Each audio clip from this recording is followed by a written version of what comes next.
So good morning everyone, welcome to Satsang. Let's make some silence first.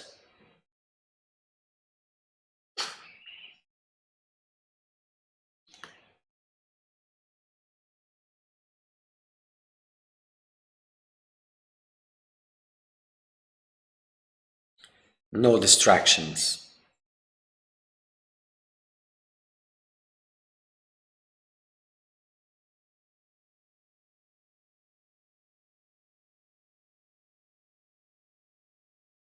No more time invested in entertaining desires, small, big.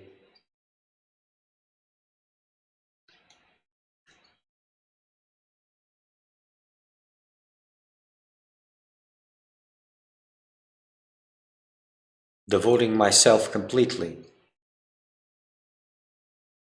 increasing my devotion to God,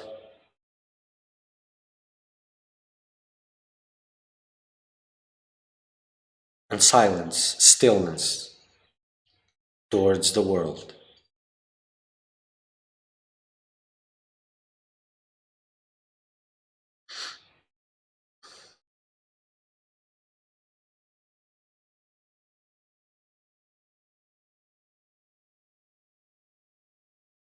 I don't want anything else from this world anymore.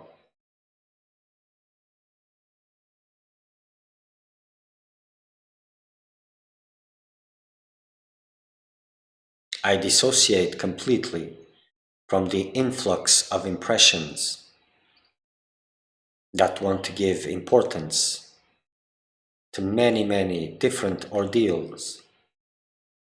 I relinquish them all and abide, rest, in silence, stillness, overflowing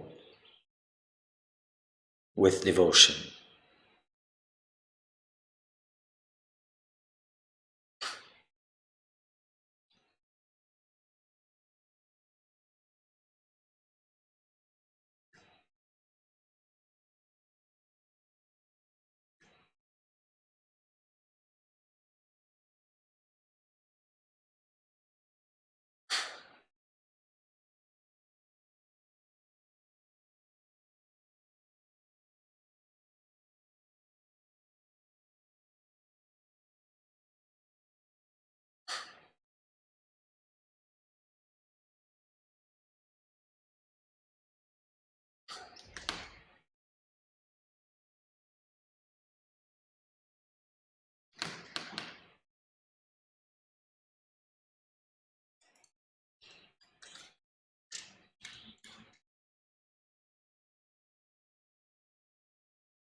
Just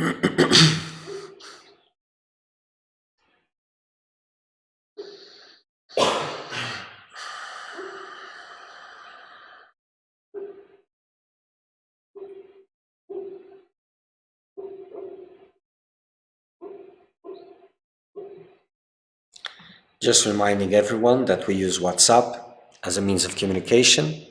The number appears on the comments.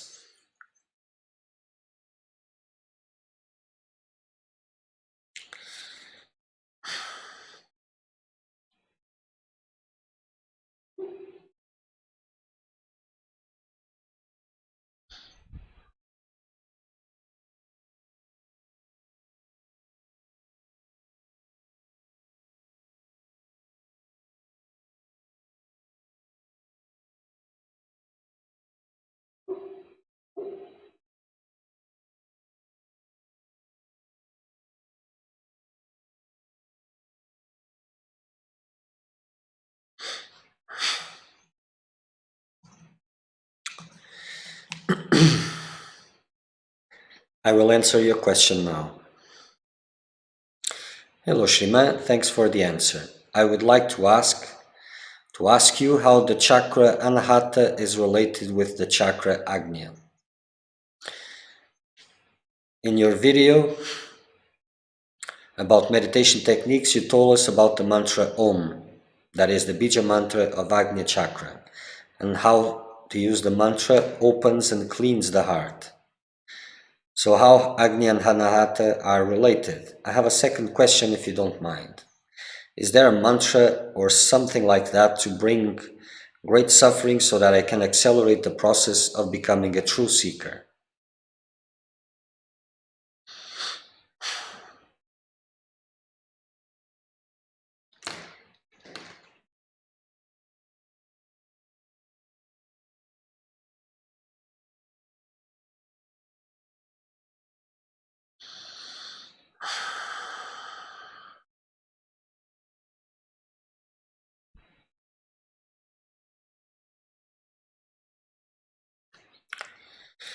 Well, my friend, usually I don't go too much in these things, associating what the chakras are doing or all like this, because I find this approach very limited, very cold.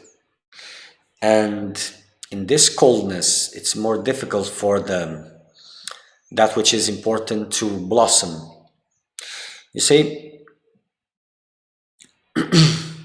there's this idea that doing this and that brings different aspects, and it may be true at a certain level. But more important than that is to understand that the spiritual work has an existence, a life of itself.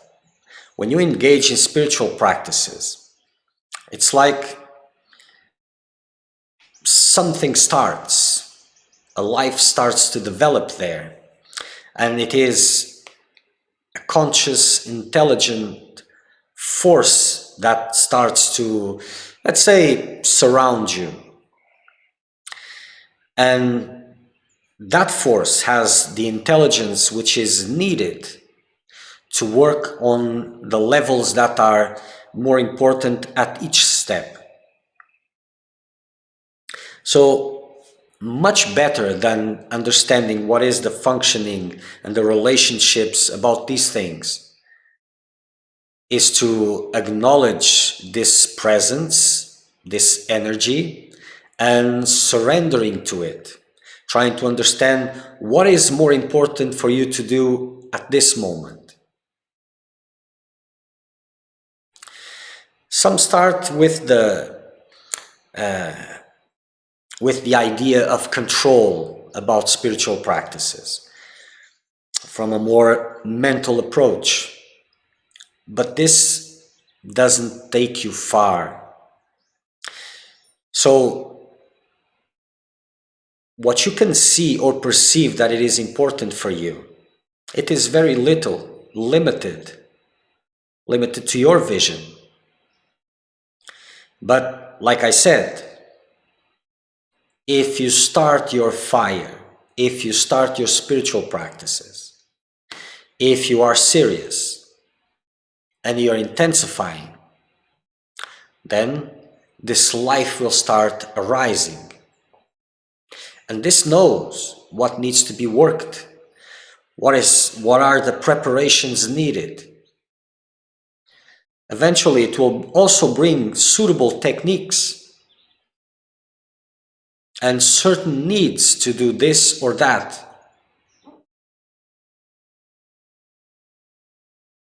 And this is the very much better, because it's not limited, you are not being a filter, because it starts in the same way if you're serious and in control, but you're trying to pull things into a direction which comes from your own ideas, and this may be counterproductive, and you will become an obstacle to what needs to be done really. And eventually you're doing something else. It is something else. So it is very limited in nature.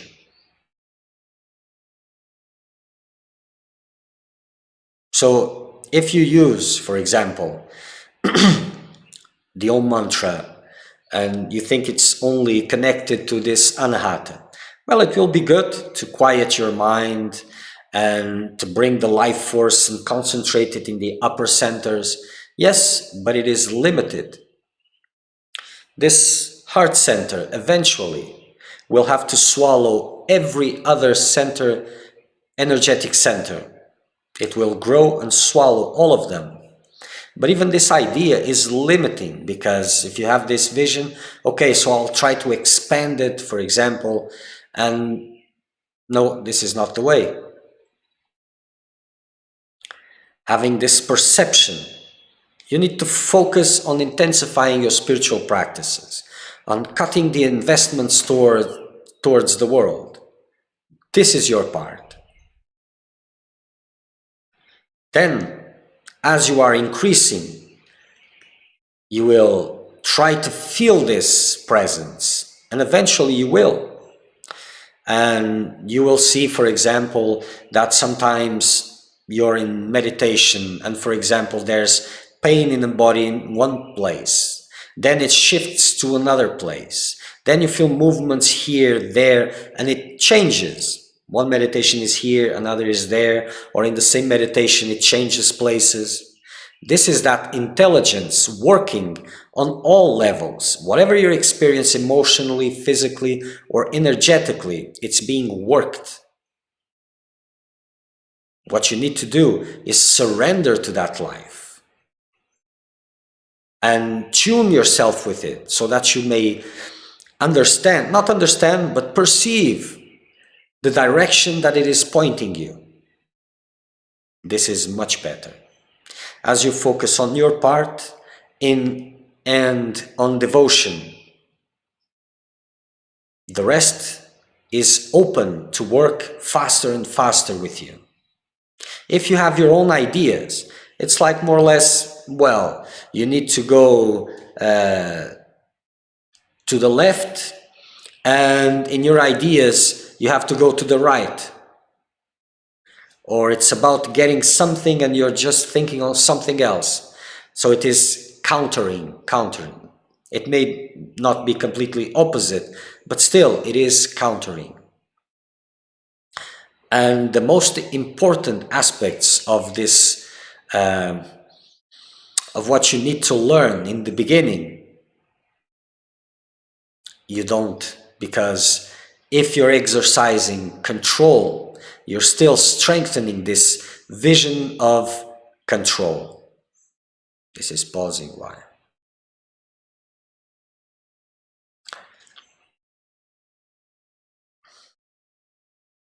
And eventually it will give you more trouble than after to get out from this vision of control. So if you start working it from the beginning, it's much better.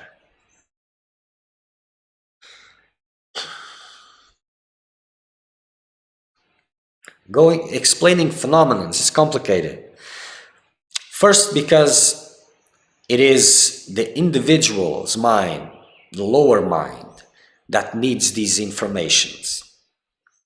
It is not only connected to the need to control, but also for curiosity, to feed different other structures.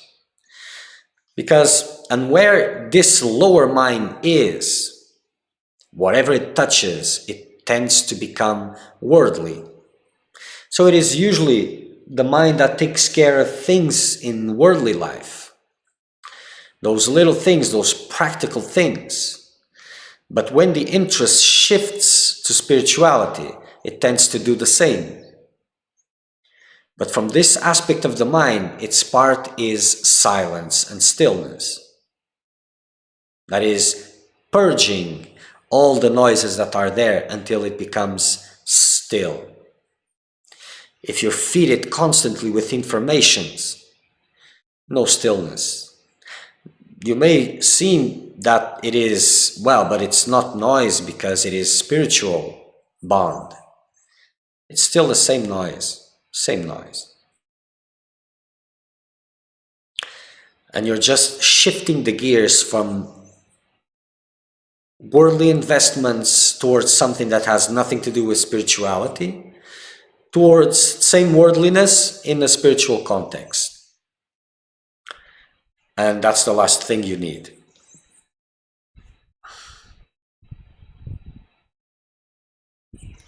Is there a mantra or something like that to bring great suffering so that I can accelerate the process of becoming a true seeker? This is a spirit-like warrior. It's good, but a lot of difficult learnings are there needed. No need for a mantra to bring suffering to accelerate spiritual process. If you intensify your practices, you will get whatever suffering is there needed. And as you are cutting investments in worldly life, devoting yourself to stillness, to devotion, to surrender, whatever suffering is there, and suffering has to do only with your beliefs of yourself and the world, whatever suffering is there, whatever fragilities you're carrying, whatever dependencies you're carrying, whatever limitations you're carrying, this will bring the suffering. No need to look for it. If you're intensifying your practices, it will come. In a serious matter, because if your spiritual practices are about well-being, then probably you will not even see anything of this. It is still possible for those individuals that have a clear potential for liberation but are still deluded. So for them, it is possible that suffering comes because, that's a long story. But understand that there's a lot of interests in keeping you blind. There's a lot of forces working against your liberation, working for maintaining you distracted from all levels of what is deemed reality, from its all aspects.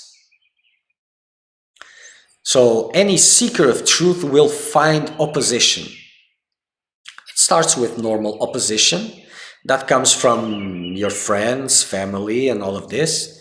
But then it goes to other levels, more subtle levels, other existence also. So there is resistance towards this. And someone who is awakening, who is expanding his consciousness, it is, threatening the structure of blindness. And blind human beings, they are food for a lot of a lot of things from different things.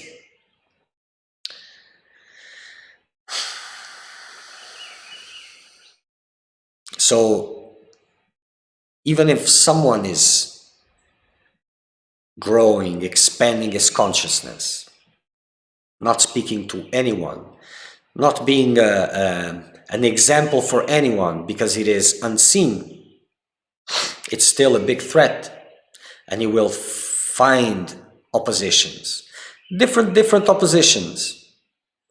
Sometimes these oppositions will explore your weaknesses, will, how do you say this, make them appear more than they really are. Sometimes these oppositions appear to come from others. Sometimes they appear to be out of this world. But oppositions will be there.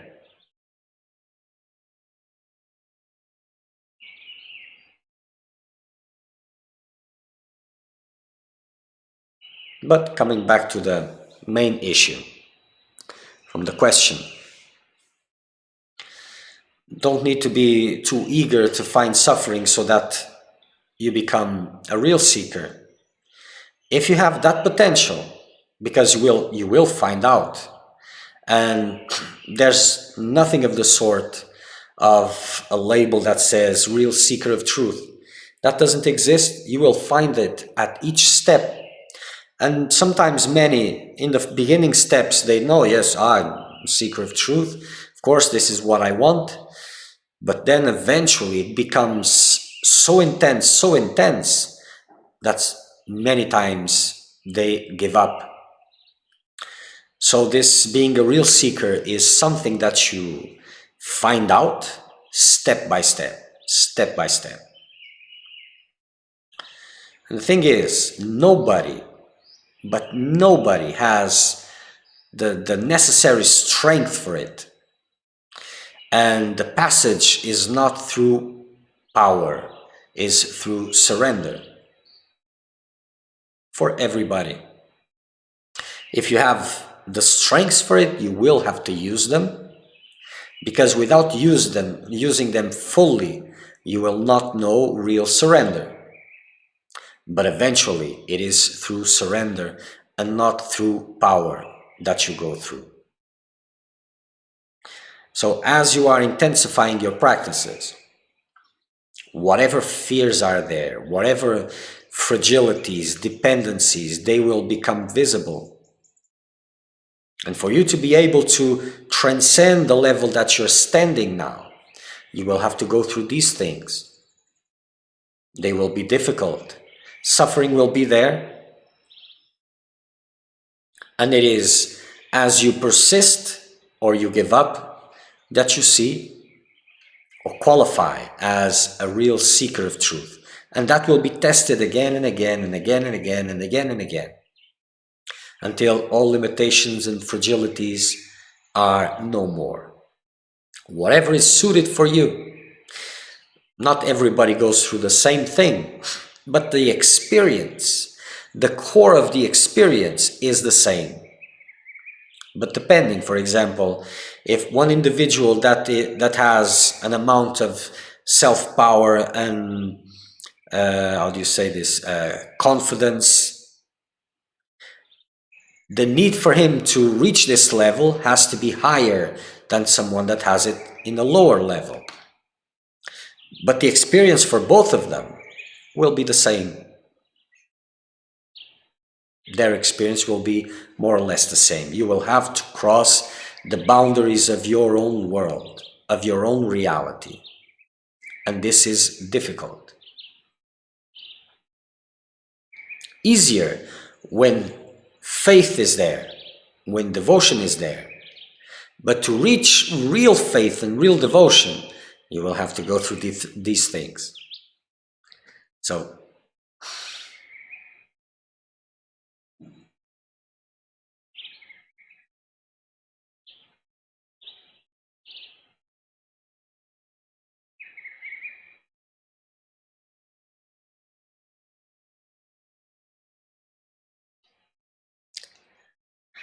So if you're serious about it, these ideas of, okay, so I started practicing 1 hour meditation in the morning, 1 hour in the evening, doing my things and reading a little bit.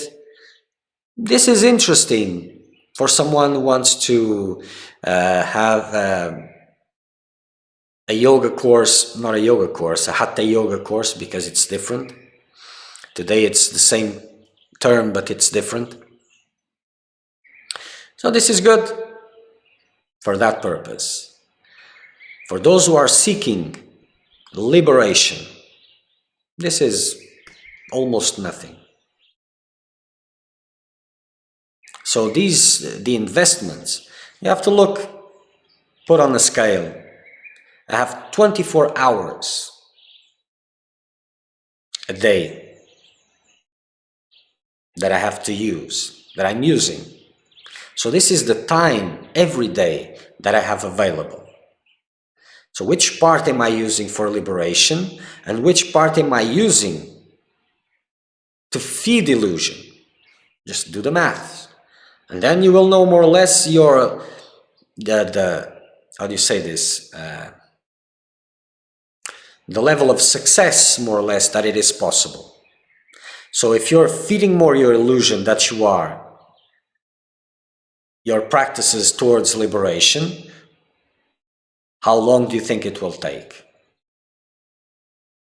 And if you shift, if you're giving more time, dedicating more time to liberation, less time to maintenance of illusion, so then what is the proportion? So what are your chances of success in terms of time? Not that this logic is accurate, but it gives you perspective. And perspective is something that you really need.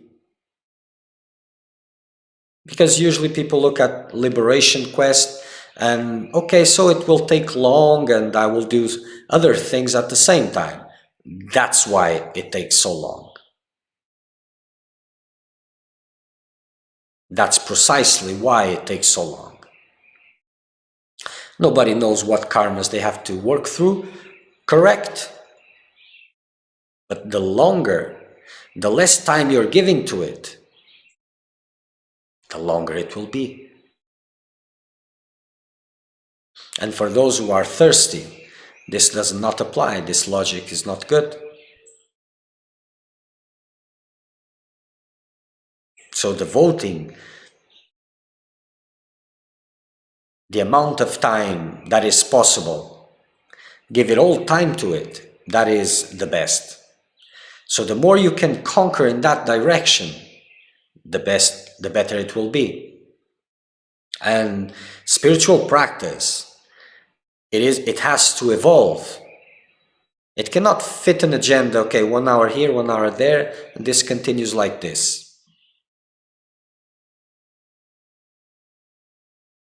So increasing the biggest amount of time possible and working at the same time to increase that time.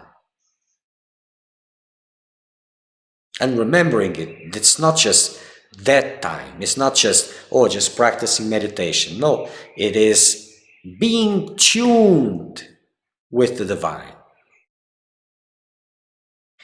Working your practices, your spiritual practices, to elevate your consciousness, your vibration, to enter into the work.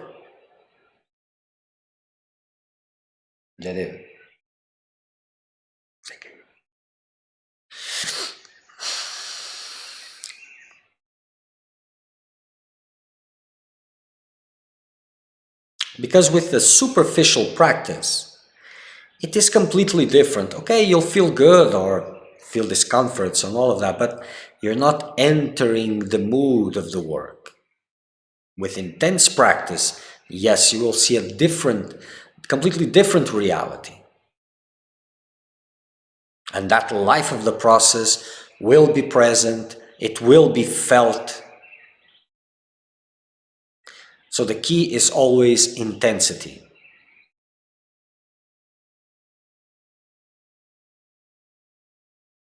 And eventually, why waste time with other things that are countering if I can apply it all to the quest for liberation? And you may have many fears. You may have lots of difficulties, but understand, God's hand is everywhere, and it takes care those who are sincere in their quest. But either the hand of God takes care or your hands take care. Both at the same time doesn't really work.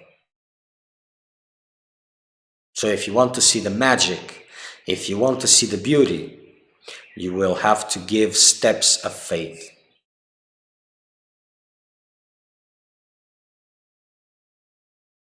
If you're serious in your quest, there will be a way for you to completely devote to your quest for truth.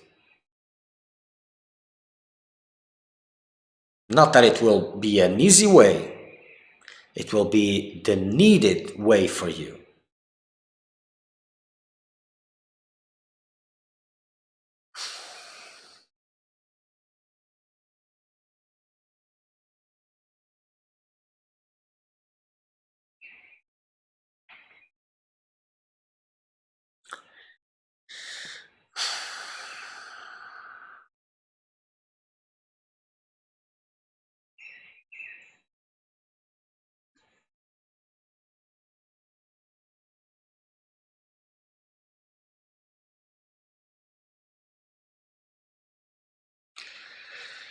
And as you are conquering more devoted time towards your liberation,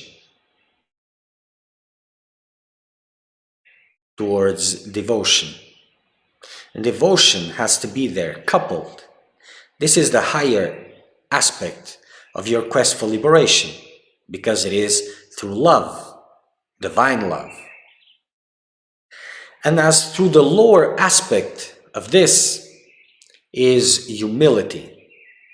So humility and devotion, they are the pillars, the lower pillar, the higher pillar of this quest for liberation. And this is what maintains the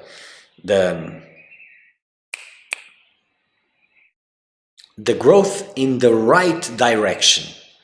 Because without devotion, it is just a greedy endeavor. And without humility, it is a greedy endeavor without any breaks. It's just growing and expanding in arrogance and all of this. So these pillars have to be there. Humility has to be increasing. Devotion has to be increasing.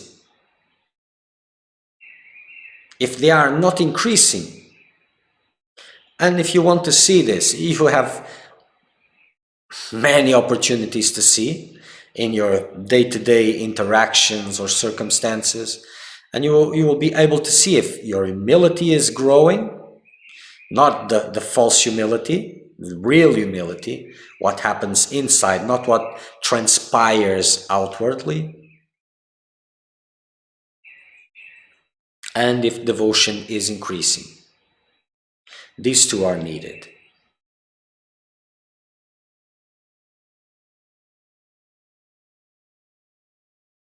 So all suffering needed will be there. And if you persist, then you'll grow.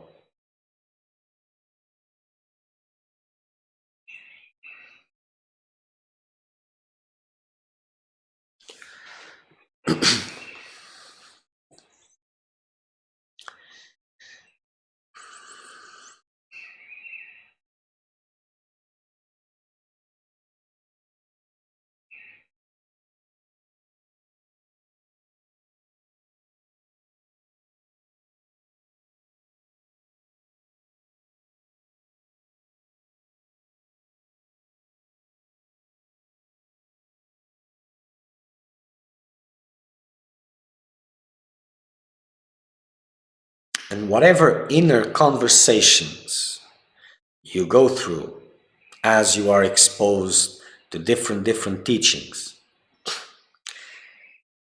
as you're reasoning, what should you do, what should you let go, what should you preserve, all of this, gain the habit of asking, of making the question as these reasonings are coming. Is this logic that I am applying, is this logic, what is this logic protecting really? Is it protecting my process of liberation? Or is it protecting attachments?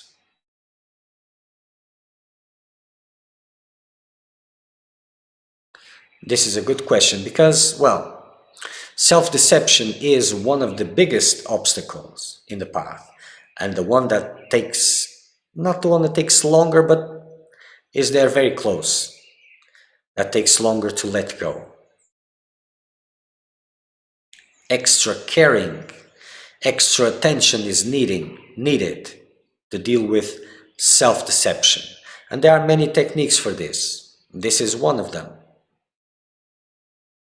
Questioning your reasonings, your decisions. What are they preserving actually?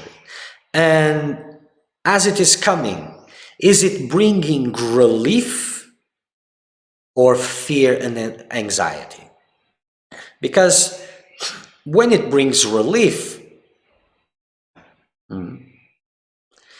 well, it is preserving that which is unsuitable, that which you are fearing to lose, that which is dear, precious, and all of that.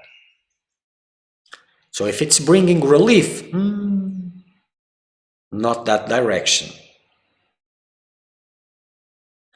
And understand that you are very good in masquerading things. You are the best. That is why you don't really ask very good questions, because you don't want to hear the answers. This is normal. This is what all seekers have to deal with. So you need to go beyond your world of beliefs, what you think is right, wrong, what you believe to be your motivations, and that you are the best seeker of truth, and that you are sincere. You have to go beyond all this.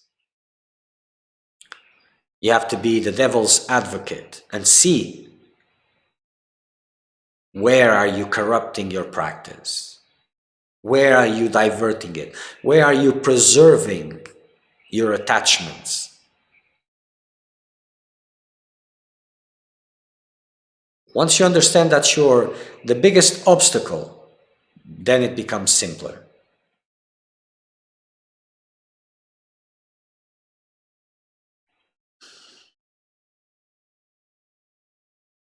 So if there's a relief coming from your reasonings,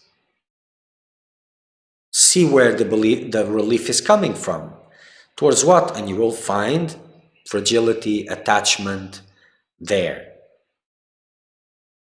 And even if it's indifferent, according to other criteria, if relief is there, break it. Just in case.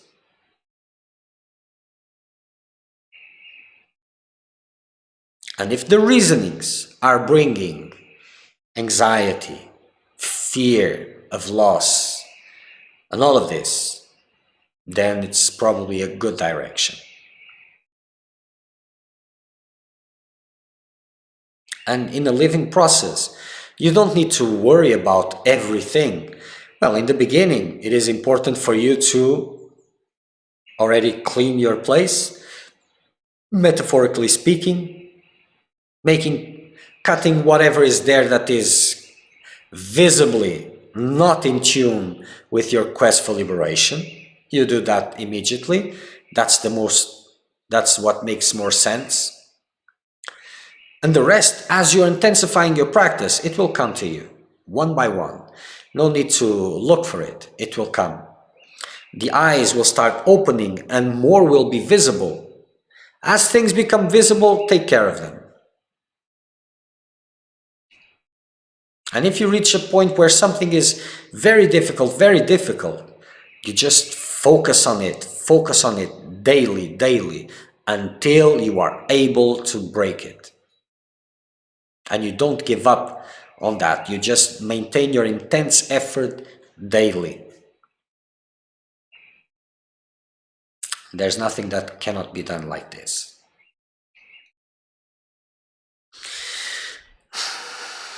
Okay. So for today, that's it. Next satsang will be Saturday, 9:30 in the morning, Brazilian time, UTC -3. Till then, make the best use of your time. Watch.